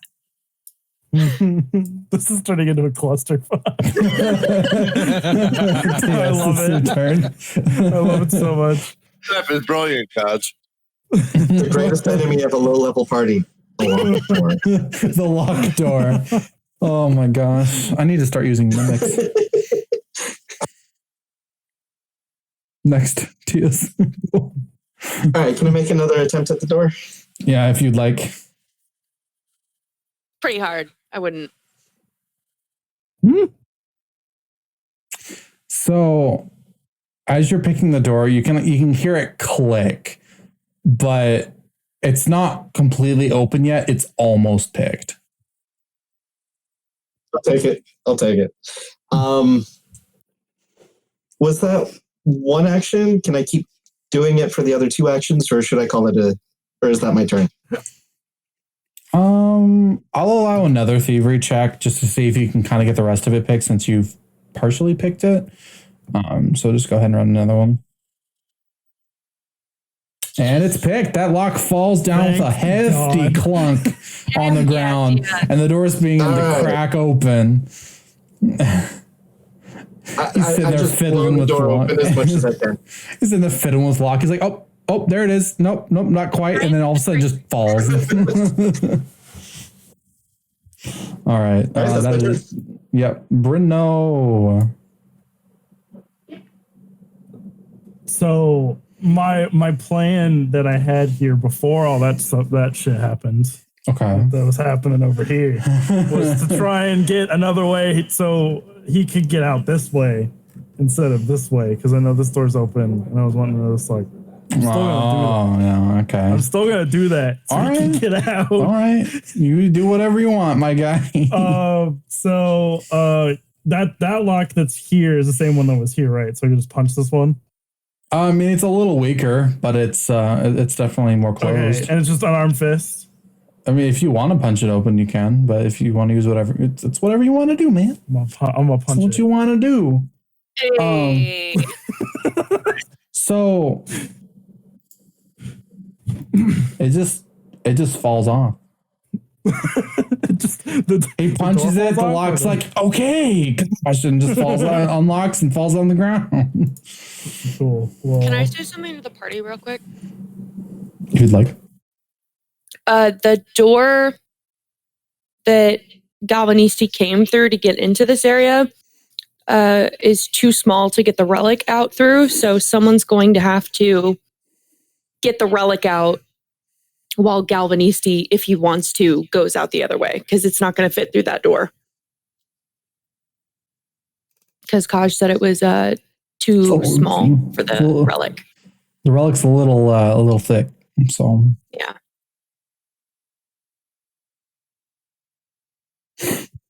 I mean, what we can do. Okay, go ahead. Never mind. I mean, if you want to keep talking, you can.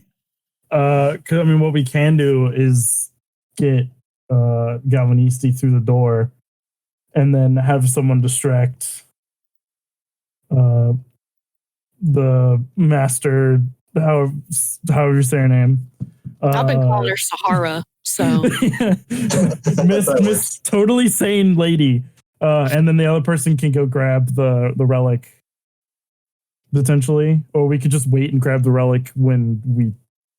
I don't think engaging her is a good idea unless you're super strong. You seem a little open. Yeah, we're definitely gonna have to try and get this relic. I think at the very least we have to distract her away from Galvanisti. Exactly. Yeah. I'm just gonna say this. Is there any way we can bargain with her and try to dissolve the situation? She is crazy. It might work. Crazy if you people want, like bargain. if you want to try to deceptive, maybe. Can anyone make a replica statue? We can try and convince her it's the real one. Well, I have good crafting. Yeah. I was going to say, what materials do we have at hand to do that with? A door for one. What is the statue made out of? Stone. Stone? Stone. Because let's say if it's made out of brass, we do have a brass lock that's... Bruno, it's carved out of a giant rock, basically. Okay. Bruno, did you get any stone when you clipped through the wall earlier? Or? It grabs all the way out. Yeah. No.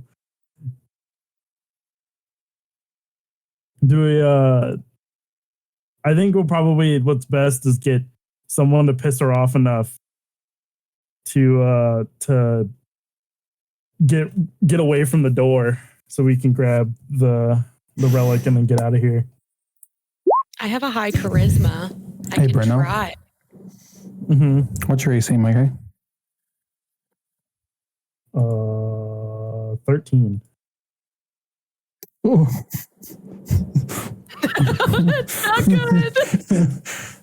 Well, no, it's good, but also bad, but good.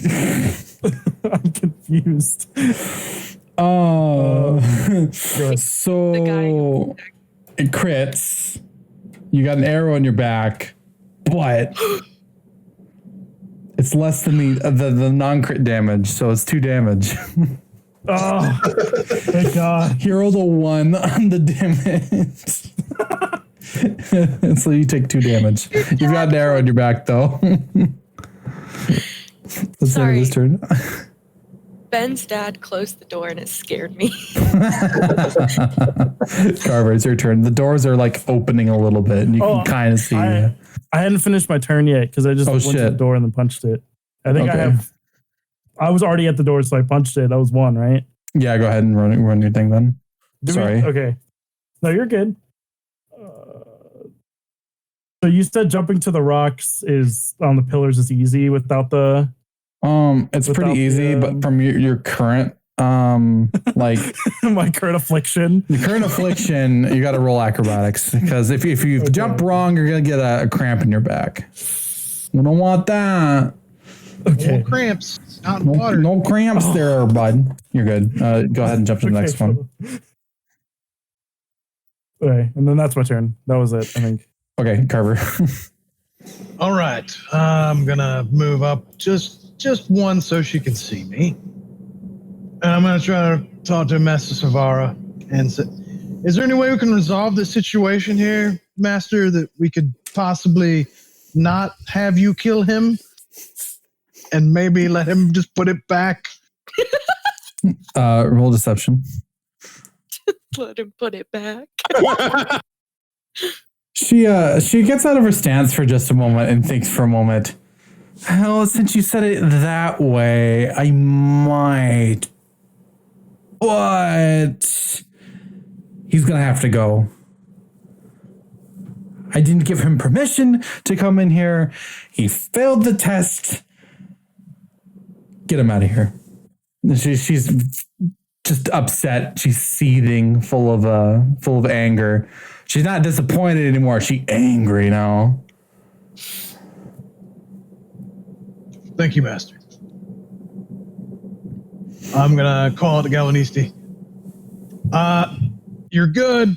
You might want to walk past her pretty fast because she's very pissed off. But you need to leave. You need to get out of the building now.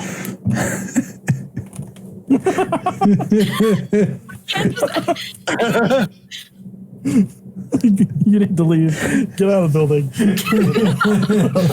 Just go on, get. Go on, get. Is that the end of your turn, Carver? That's the end of my turn. So, seeing that, unfortunately, she knows what you're up to. So, she's gonna sneak past you. She's like, "I'll save you for later. There's punishing that needs to be done." And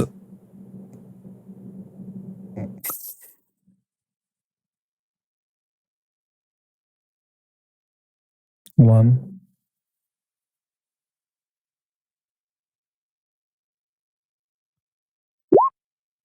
Give me just a minute. Got to do some calculations. See, this is where I get in trouble because this is the scary part, the calculating.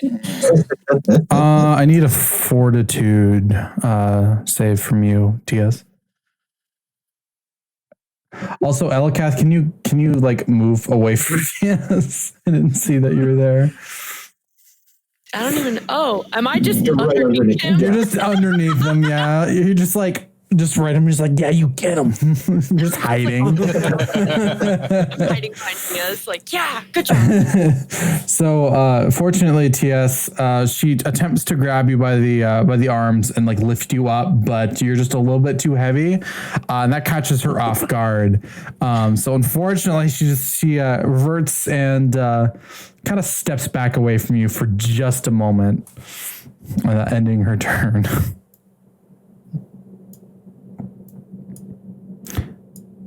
All right, Galvanisti, it's your turn. So I'm reading medicine. Am I able to heal myself, or is that just diseases and poisons? It also says injury. Yeah, you can heal yourself. Just do standard cog, like was it D4? I think.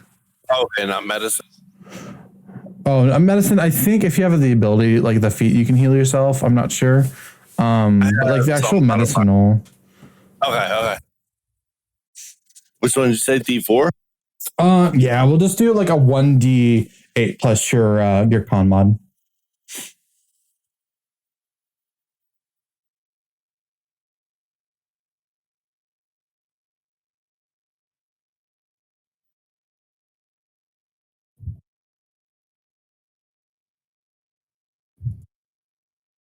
Take that. 6 is healed from you. Good to go. So 6 heal points. Yep, go ahead and just heal yourself. Oh, 6 nice. HP.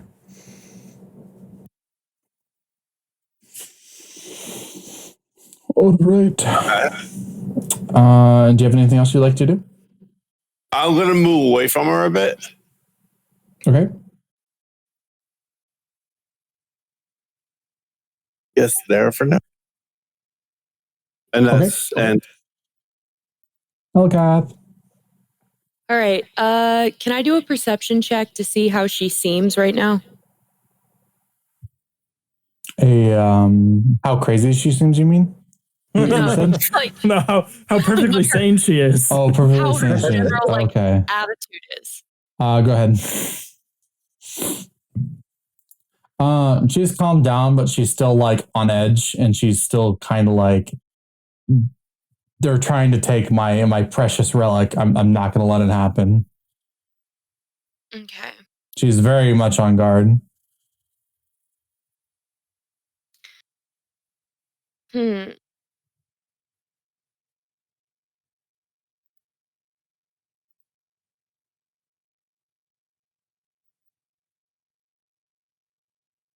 Trying to figure out what to do. Okay. I'm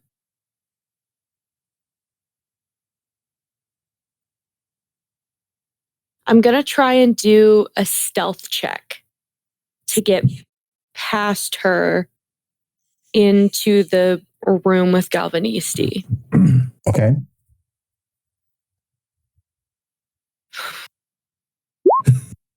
Okay. You think you're hidden?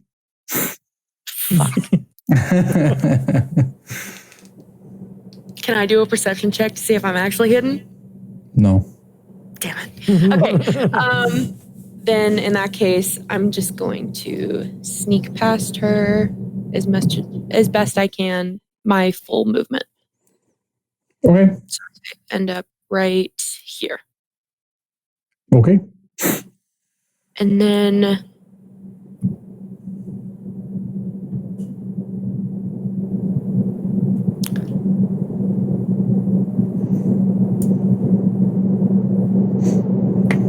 that'll be the end of my turn. Yes, your turn.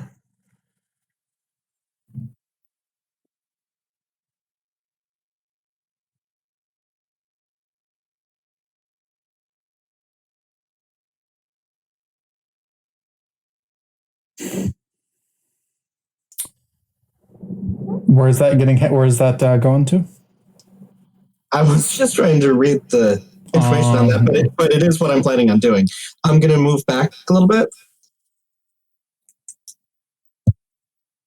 Once I get the right thing going. And I'm casting it on her. Okay. Because she's still trying to grapple me here. It's still on. Okay. I will ignore the first 2. Go ahead and roll again. Oh, did I roll it twice? That's weird. Much better. So, looks like she gets hit, and she's a little cold. However, she still seems fine. It's a little shooken around. for getting hit suddenly with something cold. She's like, what was that? And I will use one action to raise my shield. Okay, your shield is raised. Right now? I'm still gonna try and go over this way. I'm gonna risk it for the biscuit. All right. I still need to do acrobatics. Yeah, do another acrobatics to get over. You're fine.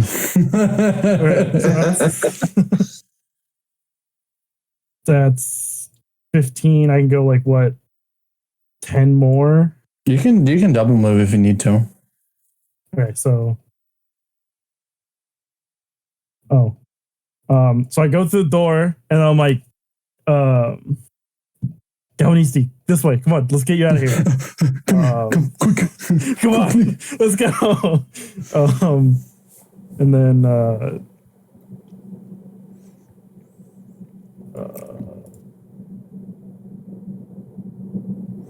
I don't know, my turn.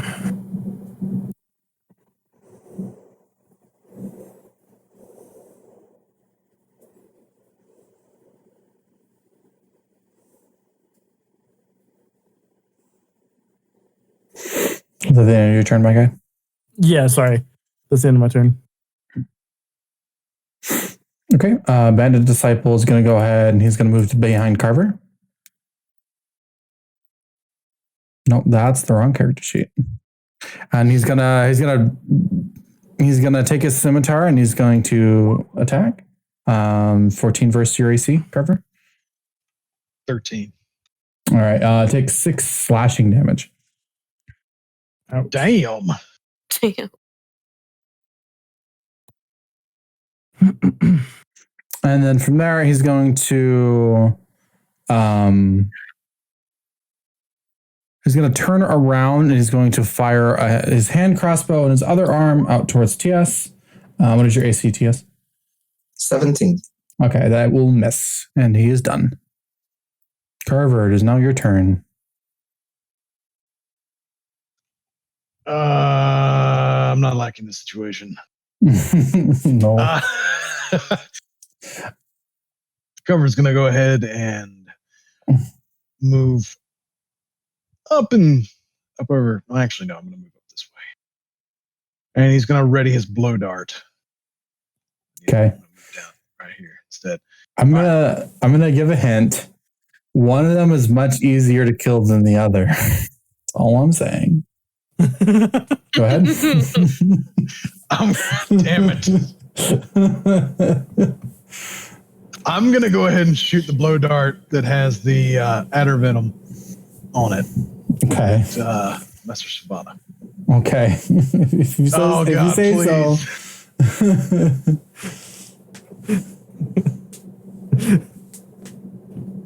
No. Damn it.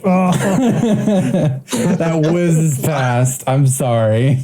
I'm going to try to do a second attack against the little disciple guy here with the blow dart.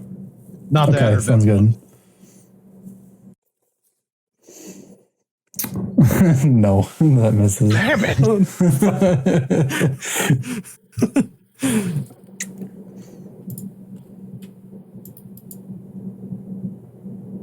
And that's the end of my turn. Sounds good.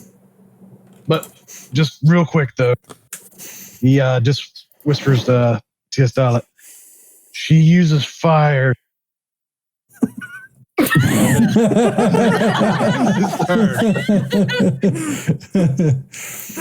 So That's why I'm using coal. Malika's a little she's a little hesitant still, but you can tell she's starting to calm down a little bit due to what Fry was doing earlier, trying to talk her out of it. You can see that it's beginning to work a little, just a little bit. However, she's still not keen at this guy over here, of whom just shot 2 darts at her, or just shot a dart at her. So she's going to attack with her shuriken. What was your AC again? 13.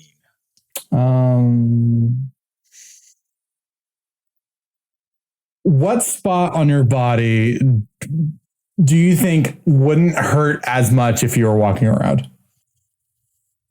I'm going to say my hand? No. One of my fingers. Are you sure about that? I'm going to say upper right chest. All right. So she reaches in her pockets and all of a sudden you have a shuriken getting tossed and it just lodges right in your chest for a total of 6 damage.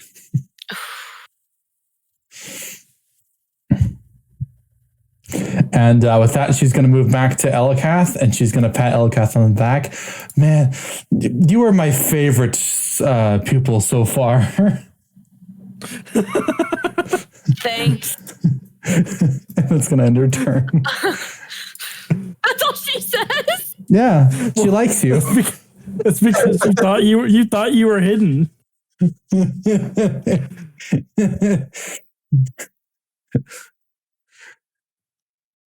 All right, Galvanese, it's your turn. Okay.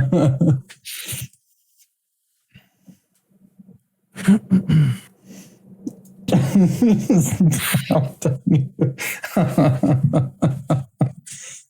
just scares me. All right, so she's on Elikath now, right? That's where she's at. She's by Elikath, yes. Okay. But she's being nice to me. Oh, she's being nice now. Yeah. She's favoring the one that's been calling her master the entire time. And is reasoning with her to some degree.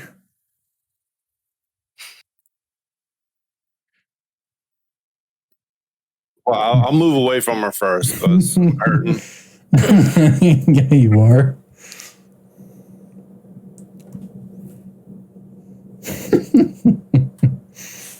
Try another medicine, or I'm sorry, not medicine. The other one, the healing.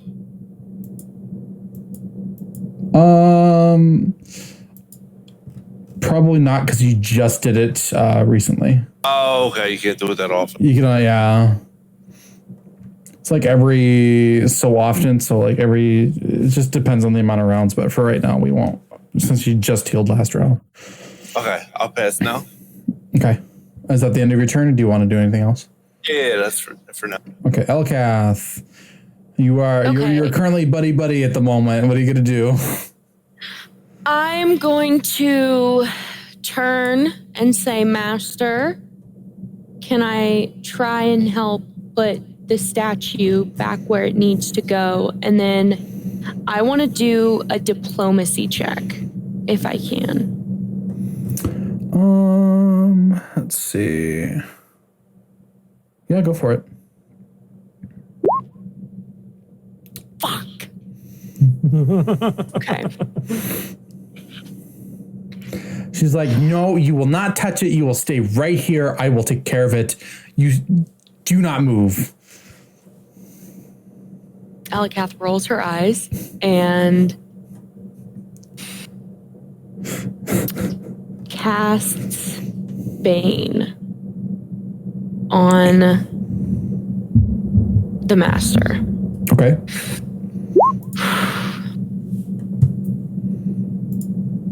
So she has to beat a 13. Oof. Well, she takes a -1. All right, that's the end of your turn. All right. Yes. All right, I'm going to do another Ray of Frost, this time at the Disciple down This lad? right here. Yep. Go for it.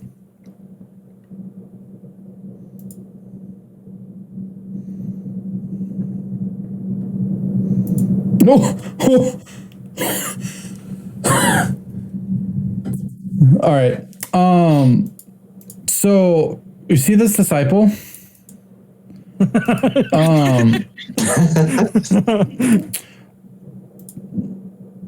you guys made statues before? He's an ice statue now. He's completely frozen, and he's just an icicle. All right, and I'm going to take a step forward with my shield raised and trying to make sure I'm in full sight of the master. Okay. And that's my turn. Bruno. I think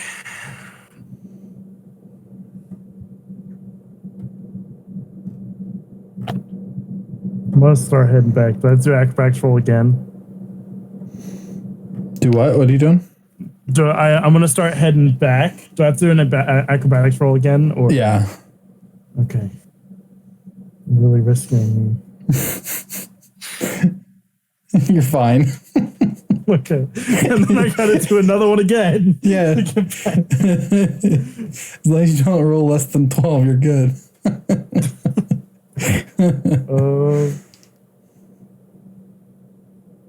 You're fine. You're good. You're fine. It's gonna end my turn. Well, he's dead. So it's not his turn anymore. Carver. I'm gonna go ahead and take a potion Okay. quick here.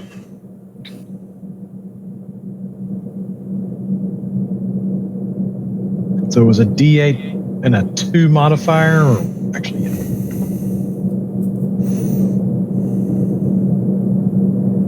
That's not it.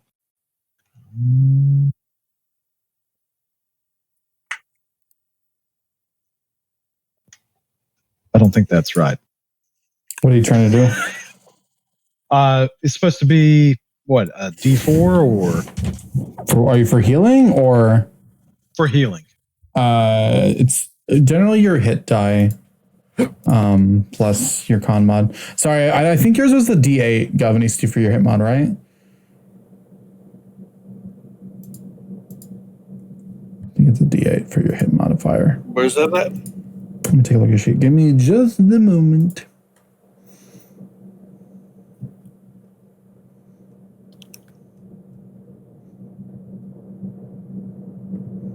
It's usually just your attack mod.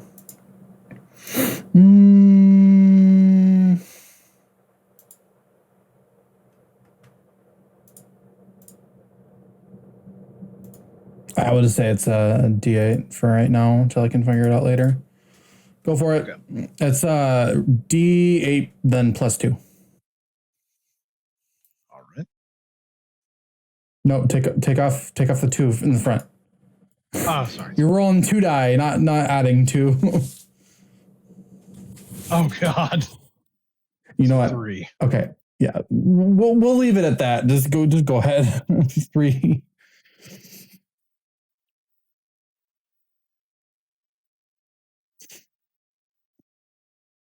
All right, so the end of your turn. That's the end of my turn. Yep. Sorry about that.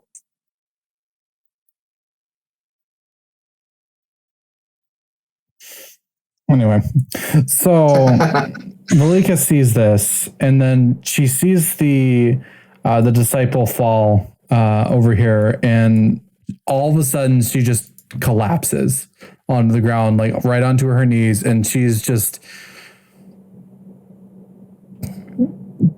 basically calling herself an imposter, that she isn't worthy of being a master of anything, and doesn't deserve the secrets of her family. She's just sobbing. She can't even have disciples who can fight properly for her. Maybe she just needs a hug. This guy's still in the water. Nah, he's taking a swim.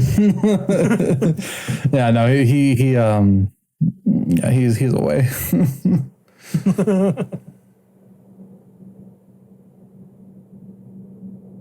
Okay.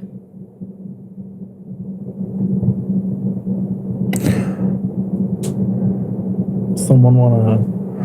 So, just real quick, yeah, if you guys want to use diplomacy for anything, just to kind of like talk her out of, killing the party, I have a high modifier for diplomacy, but it didn't work last time. I mean, if you want to go, you guys can try talking to her.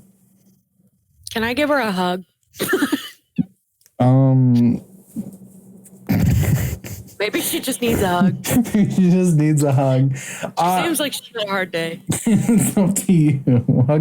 You hug her, and she just looks at you like, "Why? Why are you doing this?" I look at her and I'm like, "You look like you've had a hard day. I think that you would feel better if you didn't kill our entire party." And then I'm gonna do a diplomacy check. Yeah, go ahead. Again. It's better. Let's see. Yeah, all right. So she kind of like stops sobbing for like just a second, and she nods. And she's like, "Okay, I promise, I'll stop. Just leave me be." That sounds like code for take the statue and run, guys. So y'all better get in there, because You gotta go before she comes to her senses. yeah, I'm consoling the crazy woman. Y'all gotta go get the statue. All right, I'm gonna move in, seeing that she's got her distracted to see what's going on, see the statue, and try and move it. Yeah, go for it. You can just Can I pull it? That's a strength check. the arrow's out of your back now, my guy. Okay, cool. What's that? A strength check to move it? Yeah, just pick it up. Oh, come on. So you strain your back a little bit, but you picked it up. Okay. And I am going to try and make my way out. You're moving at half speed. You pulled a muscle. You can only move half. What are you saying, Alcast? What? I was gonna ask if there was any way I could like not necessarily move, but like adjust my position so that she doesn't see him running out with the. No, she doesn't care at this moment. She's just Okay, cool. she's just sobbing. Okay. I'm just rubbing her back, like it's okay. It's okay. You got this. Sometimes temples just fall apart. It's not your fault. Oh my god. Yeah, it's just like carefully. So I'm assuming this is the way that we came in. Yeah, there's a little like up thing outwards Okay. kind of a thing right there. But yeah, you guys get what you need, and you just lug that bad boy onto the obsidian owl, and you return back to the venture captain, of whom let's see, he's like, let me just ask for the agreement between the monastery and she. Yes. As soon as we get outside the door and I see how Galvanisi is doing, we say, "Oh, buddy, come here," and use a 2-action heal on him. Oh. Well, thank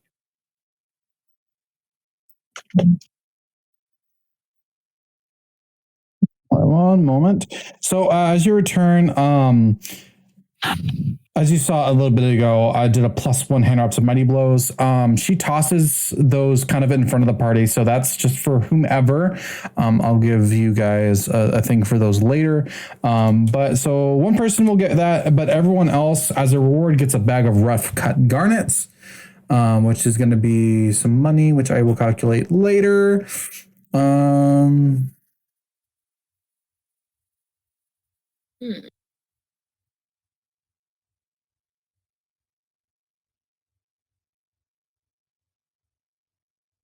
That is about it.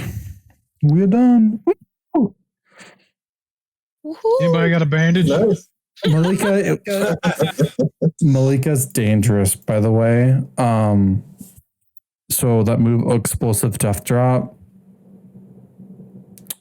probably would have one-shot somebody. Just saying. And you choose that the day we don't have our healer? Oh yeah, of course. I told you I was going to be a little evil today. I mean, I'm not a bespoke healer, but I'm no non-healer. So He's who like, wants I it? can kind of dress your wounds sometimes. Say it It's again. like if I'm feeling like it. All right. Well, then, we're going to talking blip. Huzzah! All right. Well, good party, everybody, or good not party. What? Good session. My brain is done. But yeah, good work, everybody. You managed not to die without a healer this time. So for everybody on the stream, we will begin ending it. I will go over what's coming up tomorrow and the next day. So for the party here, goodbye, good night. Thank you for bearing with me. Paizo was down today, so we had limited resources for this session, so it happens. But we'll go ahead, we'll toss it into ending mode.